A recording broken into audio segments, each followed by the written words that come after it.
Hello everyone, my self Anurag Singh Rathore. और आज का टॉपिक है समास। तो आज हम समास देखने वाले हैं। ठीक है, समास ग्रामर बेसिक टॉपिक है, व्याकरण का टॉपिक है। बहुत लोगों को दिक्कत होता है समास में, जैसा ज्यादा पेचीदा नहीं है, बस हम लोग उसको बना देते हैं। बहुत ही ईजी है, एकदम समझिएगा, इसको एकदम से समझते जाइएगा। जैसे हम बोलते हैं, देखिएगा, राजपुत्र,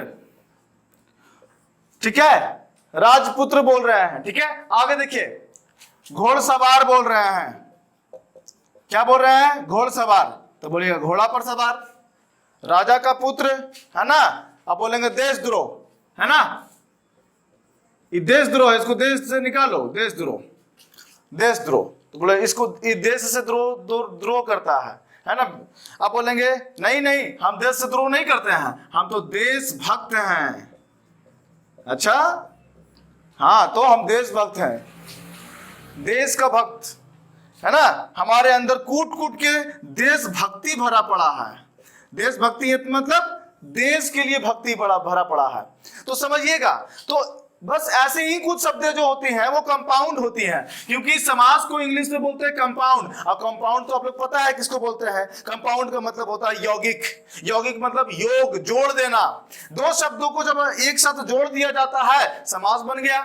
दो शब्द, जैसे कि हम देखेंगे कौन कौन से दो शब्द जोड़े जा रहे हैं। देखिए ध्यान से, अगर यहाँ पे बोल रहे राज और पुत्र, दो शब्द है। पहला शब्द है राज और दूसरा शब्द है पुत्र, यानी राज का मतलब क्या हो जाएगा? राजा, और दूसरा शब्द पुत्र, है ना। तो दूसरा शब्द पुत्र है और दोनों को जोड़ दीजिए। इधर पहला शब्द देश है, दूसरा शब्द द्रोह है। इधर पहला शब्द घोड़ा है और दूसरा सवार है। यहां समझते हैं, पहला शब्द देश है, दूसरा शब्द भक्त है। अब इसको समझते कैसे हैं, यह समास होता क्या है। समास शुरू में तो समझ जाते हैं सर, बाद वाला ने बताइए। अच्छा देखिए, ध्यान से समझते हैं क्या होता है समास। चलिए एक हम एग्जांपल लिख देते हैं। जैसे हम सबसे छोटा एग्जांपल लिख देते हैं, राम आम खाता है। राम आम खाता है। चलिए, बहुत बढ़िया, आम खा रहा है तो राम आम खाता है। अगर हम पूछेंगे इसमें से कर्ता पद कौन है, तो आप बोलिएगा सर जी काम को करता वही कर्ता पद है। काम को करने वाला कर्ता पद हो गया, यानी ये आपका कर्ता पद है, राम कर्ता पद है, आम है जो कर्म पद है, और खाता जो क्रिया पद है। तो यहाँ पे बोलिएगा कर्ता पद राम हो गया, आम हो गया कर्म। कर्म को इंग्लिश में क्या बोलते हैं? ऑब्जेक्ट बोलते हैं। और ये आपका क्रिया पद हो गया। ठीक है, अब यहां पे समझते हैं कि इसको अब हम एक वाक्य बोलेंगे। अब ये वाक्य लिखा गया है, समझिएगा, यह एक वाक्य है, राम आम खाता है, एक सेंटेंस है, लेकिन सेंटेंस में अलग अलग पद है, यानी राम आम खाता है। अब समझना है, अब वाक्य का डिफिनेशन क्या आता है? वाक्य शब्दों का मेल है, शब्दों का सार्थक मेल, शब्दों का सार्थक मेल, शब्दों का सार्थक मेल वाक्य कहलाता है। तो आप बोलिएगा इसमें राम भी एक शब्द है, आम भी एक शब्द है, और खाता भी एक शब्द है भी शब्द है। और इसी शब्दों को जब हम मिला देते हैं तो बन जाता है एक वाक्य। लेकिन इसमें हम शब्द को पद भी तो पद के नाम से भी जानते हैं कि ये कर्ता पद है, ये कर्म पद है, ये क्रिया पद है। तो ये पदों का भी मेल भी हो सकता है। तो वाक्य को हम बोल सकते हैं कि वाक्य पदों का मेल है, पदों का सार्थक मेल है, पदों का सार्थक मेल है। बोल सकते हैं कि वाक्य पदों का सार्थक मेल है। ठीक है, अब यहां पे समझते हैं कि वाक्य पदों का सार्थक मेल है।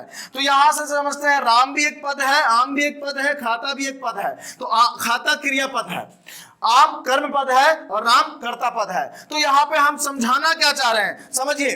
तो जिस तरीके से हम आपको बताए थे, यहां पे समझना है, जिस तरीके से हम बताए थे देश भक्ति, तो यहां पे दो शब्द है, एक है आपका देश और दूसरा है आपका भक्ति। शब्द बोल दीजिए या पद बोल दीजिए। तो यहां पे बोलेगा ये तो शब्दों का मेल है, तो हम बोल सकते हैं पदों का मेल है। कुछ भी बोल सकते हैं, शब्दों का मेल और पदों का मेल दोनों बोल सकते हैं, कोई दिक्कत नहीं है। तो यहां पे समझना है। अब यहां पे एक और समझते हैं, आगे समझते हैं। ठीक है, पहले समझिए, उसके बाद समास वगैरह क्लियर सबसे ज्यादा होगा उदाहरण समझने से। अगर हम लोगों को उदाहरण नहीं आएगा, क्योंकि हर जगह समास का उदाहरण ही हम लोगों से पूछता है, उदाहरण समझना काफी ज्यादा जरूरी है। अब समझते हैं कि क्या है। अब देखते हैं सेनापति।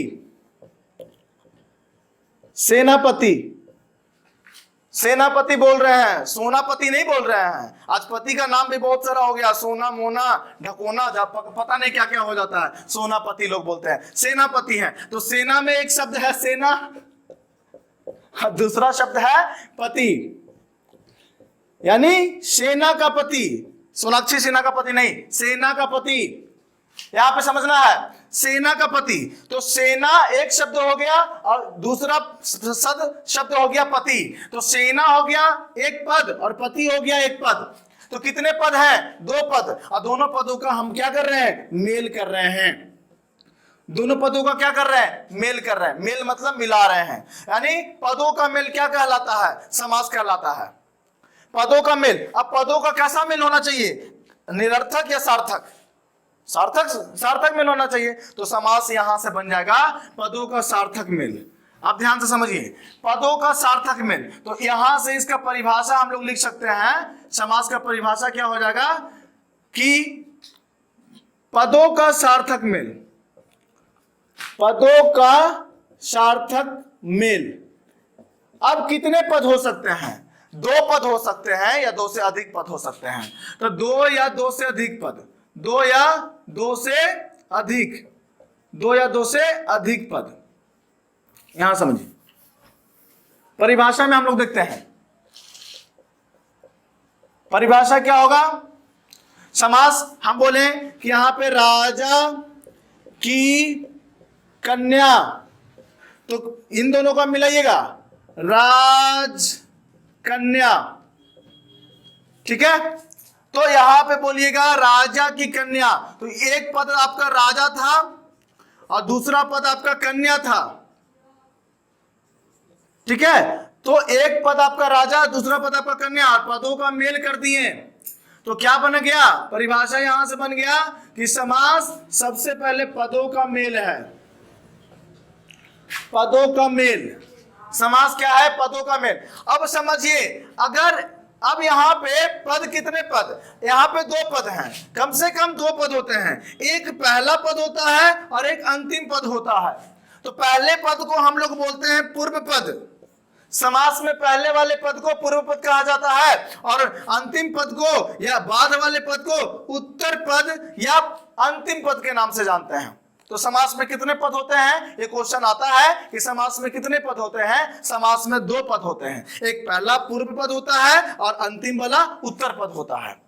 अब समझना है कि ये जो है, ये हम लोगों ने समास को अलग अलग पार्ट में बांट दिया है, अलग अलग कर दिया है। तो ये हो गया हमारा समास का बिगड़ा कर दिए हैं, यानी बिगाड़ दिए हैं। समास को इधर उधर बिगाड़ दिए हैं, ये हमारा बिगड़ा करना हो गया है, समास को बिगड़ा कर दिए हैं। यहां समझना है कि बिगड़ा तो समस्त पद, अब जब दोनों को मिला देते हैं तो समस्त पद हो जाता है। शादी ब्याह में आता ना है, समस्त परिवार का न्योता है, सब लोग समस्त परिवार आप लोग आइएगा और पूरा समस्त परिवार चल जाता है। आज खाना नहीं बनाना है, सबको चलना है ना।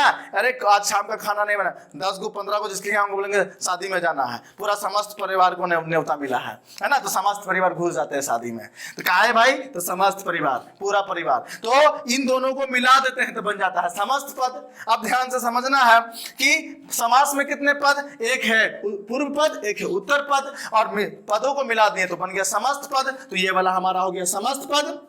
अब समस्त पद को हम लोग यहां बिगड़ा कर दिए हैं। तो समस्त पद को बिगड़ा करते किसके माध्यम से? तो बीच में आ रहा है आपका विभक्ति या कारक। तो राजा की कन्या, तो राजा की कन्या यानी की क्या है? विभक्ति है। की क्या है? विभक्ति है।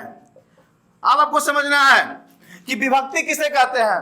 तो विभक्ति जो 2 शब्दों के बीच संबंध स्थापित करता हो। अब राजा एक शब्द है, कन्या शब्द है, इसके बीच संबंध कौन स्थापित कर रहा है? विभक्ति। तो राजा की कन्या, विभक्ति का डिफिनेशन क्या हो गया कि जो वैसे शब्द, जो वैसे शब्दांश जो 2 शब्दों के बीच संबंध दर्शाता हो उसे विभक्ति या कारक कहते हैं। कारक कितने होते हैं? कारक 8 प्रकार के होते हैं। कर्ता ने कर्म को करण से संप्रदान के लिए अपदान से संबंध काके की अधिकरण में पे पर संबोधन हे हो अरे अजी। हाँ सुनिए ध्यान से, अजी सुनते हैं, हाँ सुन रहे हैं। विभक्ति कितने होते हैं? विभक्ति 8 होते हैं। कर्ता ने कर्म को करण से संप्रदान के लिए पदान से संबंध काके की अधिकरण में पे पर। तो यहाँ पे ध्यान से समझना है, विभक्ति अलग है, विभक्ति बाद में कभी लेके जाएंगे। तो विभक्ति 8 होते हैं, वो ध्यान से समझना है कि राजा की कन्या, तो यहां पे विभक्ति बीच में आता है। तो यहां पे अगर हम बोलते हैं घोड़सवार,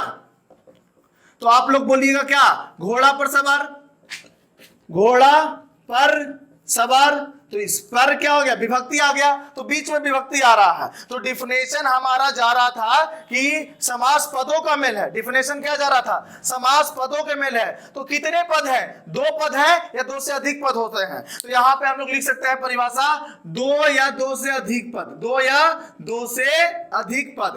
ध्यान से समझना है, 2 या 2 से अधिक पदों के सार्थक मेल, 2 या 2 से अधिक पदों के सार्थक मेल, पदों के सार्थक मेल। अब सही सही मेल कीजिएगा ना, कि गलत गलत भी मेल कीजिएगा।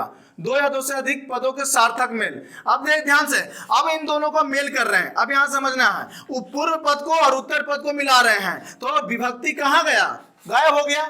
तो पदों के सार्थक मेल जिनमें विभक्तियां लुप्त हो जाती हैं। तो 2 या 2 से अधिक पदों के सार्थक मेल जिनमें विभक्तियां लुप्त हो जाती हैं, विभक्तियां लुप्त हो जाती हैं या विभक्तियों का लोप हो जाता है,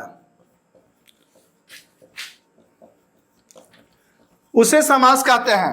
एकदम समझ में आ गया होगा, समास समझ में आ गया होगा कि समास किसे कहते हैं। तो 2 या 2 से अधिक पदों के सार्थक मेल जिनमें विभक्तियां लुप्त हो जाती हैं। पद किसको कह रहे, समझना है, समझ में आ रहा होगा। पद क्या, पद यानी शब्द। जैसे हम बोलते हैं त्रिनेत्र, ठीक है, क्या बोलते हैं, त्रिनेत्र, त्रिनेत्र बोलते हैं। तो इधर हम इधर लिख देते हैं कि ये इधर समस्त पद को लिखेंगे, और इधर जब हम विग्रह करेंगे तो विग्रह किए गए पद को लिखेंगे। तो समझना है, पहला लिख देते हैं त्रिनेत्र, यानी 3 नेत्र को समूह, क्या हो जाएगा, 3 नेत्रों का समूह। तो इसमें भी देखिए विभक्ति आया का, समझना है, त्रिनेत्र, 3 नेत्रों को समूह, ये समस्त पद है आपका। इधर देखिएगा समस्त पद, यहां लिखते हैं आपका अगला लिखते हैं राज कन्या, क्या हो जाएगा, राजा की कन्या। चलिए अगला बताइए, चिड़ीमार, चिड़ीमार क्या हो जाएगा, चिड़िया को मारने वाला, चिड़िया को मारने वाला। बोलेंगे गौशाला, चलिए गाय के लिए साला, गाय के लिए साला, साला मतलब होता है घर। अब आगे देखिए, गौशाला गाय के लिए साला। आप बोलिएगा सर तो पाठशाला भी लिख दीजिए, चलिए बहुत बढ़िया, पाठशाला भी लिख देते हैं। पढ़ने के लिए साला, पढ़ने के लिए साला, मत गाना का ये बाला ओबाला ओबाला, मेरे को सुनाई दे रहा है। पढ़ने के लिए साला, ओबाला ओबाला। यहां ध्यान से देखना है, त्रिनेत्र, 3 नेत्रों का समूह, राजकन्या, राजा की कन्या। अब विभक्ति कहाँ है सर, तो यहाँ पे का विभक्ति है, की विभक्ति है, को विभक्ति है, के लिए विभक्ति है, के लिए विभक्ति है। अच्छा एक और, पथच्युत, पथच्युत, पथ से च्युत, च्युत मतलब गिर जाना। जब आप पथ से भ्रष्ट हो जाते हैं, पथ से रास्ते से गिर जाते हैं, तो बोलते हैं कि तुम पथच्युत हो गया है ना। तो यहाँ पे पथच्युत हो गया। बहुत सारा एग्जाम्पल, अगर समास अच्छे से समझना है तो सबसे पहले उदाहरण समझना पड़ेगा। उदाहरण से ही हमारा समास क्लियर हो सकता है। अगर बढ़िया से समझना समास को तो सबसे ज्यादा हमें उदाहरण देखना है। 2-3 उदाहरण और देख लेते हैं हम लोग, ठीक है। तो इसमें से देख रहे हैं कि एक पूर्व पद अंतिम पद, पूर्व पद अंतिम पद, पूर्व पद अंतिम पद, पूर्व पद अंतिम पद। तो सब में 2 पद होते हैं, एक पूर्व पद अंतिम पद। क्वेश्चन आ सकता है कि समास में कितने पद होते हैं। अब हम, और ये समस्त पद होता है, दोनों पदों को जब मिला देते हैं तो समस्त पद बनता है। ध्यान से समझिए, 2-3 एग्जांपल और देख रहे हैं। स्क्रीनशॉट ले लिए थे, अच्छा कोई बात नहीं, इसका हम पीडीएफ भेज देंगे। आगे ध्यान से देखिए, अब देख रहे हैं कि समास क्या है, पदों का मेल है, जिसमें क्या हो रहा था, विभक्तियां लुप्त हो रही थी। अब यहां से देखिएगा, समास पदों का मेल है जिसमें विभक्तियां लुप्त हो रही थी। अब हम सिंपल एग्जांपल, पूजा घर, क्या बोलिएगा? पूजा के लिए घर। अरे पूजा के लिए घर होता ना, घर में पूजा के लिए घर, तो पूजा घर हो गया। आप बोल दीजिए रसोई घर, तो रसोई के लिए घर, रसोई घर बोल रहे हैं, तो रसोई के लिए घर, रसोई के लिए घर। अगर हम बोल देते हैं बालवीर, क्या बोल रहे हैं? बालवीर। तो बाल, बाल मतलब ये वाला बाल मत समझिएगा कि ये वाला बाल है, ठीक है? बाल, बालों में वीर, जो बच्चा होता है ना बालक, बालक बालों में वीर, क्या हो गया? बालवीर, है ना? बालवीर, बालवीर, बाल कलाकार, है ना? बाल कलाकार। यहां ध्यान से समझिए, आगे चलते हैं। अब अगला है आपका चौराह। चौराह, चार राहों का समूह, चार राहों का समूह, ठीक है? अब यहां पे ध्यान से देखते हैं। अब ये चीज आपको समझ में आ गया होगा कि समास किसे कहते हैं। चलिए अब समास के भेद को देखते हैं, समास के भेद को देख लेते हैं कि समास के कितने भेद होते हैं। एकदम समझिए ध्यान से, समास क्लियर हो चुका है, समास के भेद को देखते हैं। बहुत ही इजी है समास के भेद, आपको समास तो याद होगा, फिर भी हम ये कर दिए होंगे कि समास तो आपको याद होगा, हम समास के भेद में बता दी सर, समास के भेद नहीं याद होता है। अरे बहुत इजी है, अब तक 2 दिन, बस अब तक 2 दिन, लो अब याद हो जाएगा। अब तक कितना दिन? 2 दिन, ठीक है, बस यही है, बहुत जल्दी याद हो जाएगा। अब तक 2 दिन, अब तक कितना दिन? 2 दिन। अब यहाँ पे ध्यान से देखना, अब तक 2 दिन, अब तक 2 दिन समास के भेद हैं, समास के भेद है अब तक 2 दिन, एकदम याद हो जाएगा। एक समझना ध्यान से, ठीक है? अब आ ब त क दो दी ना, कितना वर्ड हो गया? 1 2 3 4 5 6 7, यानी समास के 7 भेद हैं।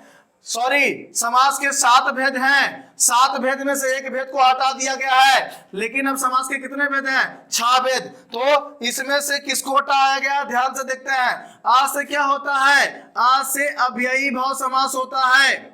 आ से क्या होता है? आ से अव्ययी भाव समास होता है। अब अगला देखते हैं, ब से क्या होता है? ब से बहुब्रीहि समास होता है, बहुब्रीहि समास। अगला क्या है? त से क्या होता है? तत्पुरुष समास। त से क्या होता है? तत्पुरुष समास। का से होता है कर्मधारय समास। का से क्या होता है? कर्मधारय समास। और द्व से होता है द्वंद्व समास। ये सिर्फ याद करने का ट्रिक है। दो द्वंद्व मत लिख दीजिएगा। दी से होता है द्विगु समास, द्विगु समास, ठीक है? अब यहां ध्यान से समझिए, न से न समास, न है, खत्म हो गया। न समास, इसी समास को हटा दिया गया, न समास को हटा दिया गया।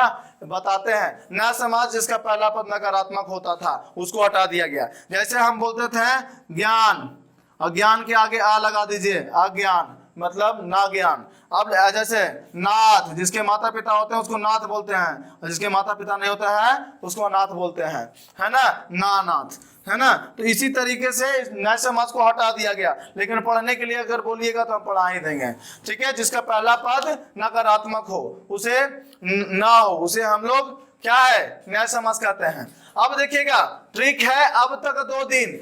आ से अव्ययी भाव समास, ब से बहुब्रीहि समास, त से तत्पुरुष समास, क से कर्मधारय समास, द से द्वंद्व समास, दी से द्विगु समास, न से नय समास, ठीक है? आई थिंक याद हो गया होगा सभी को, बढ़िया से याद हो गया। अब तक 2 दिन, तो ठीक है। अब देखिए ध्यान से, पहला इसमें सबसे इंपॉर्टेंट तत्पुरुष समास आता है, ठीक है? ट्रिक बनाने के लिए इसको तीसरा स्थान पे रख दिए हैं। तत्पुरुष समास, कर्मधारय समास, अव्ययी समास, बहुब्रीहि समास, है ना? सबसे ज्यादा क्वेश्चन तत्पुरुष समास से पूछता है, सबसे ज्यादा क्वेश्चन। और आप लोगों को लगता भी होगा कि कैसे बिगड़ा करेंगे, कुछ कुछ ज्यादा हार्ड नहीं है, सबसे इजी है। तो आज का वीडियो यहीं पे खत्म करते हैं। अगले क्लास में हम लोग पूरे समास को एक एक करके, एक एक टॉपिक को एक एक पार्ट में लेकर के आएंगे। जैसे तत्पुरुष समास रहेगा तो तत्पुरुष समास का एक वीडियो बना देंगे। क्लियर है? हाँ, खुश हो जाइए। तत्पुरुष समास का एक वीडियो बना देंगे, अरे कर्मधारय समास का एक वीडियो बना देंगे। अलग अलग करके छठा पार्ट में इसको भी ले लेंगे थोड़ा बहुत। क्लियर है? ठीक है, घर में रहिए, अच्छे से रहिए, ठीक है। तब तक के लिए जय हिंद, जय भारत, ठीक है।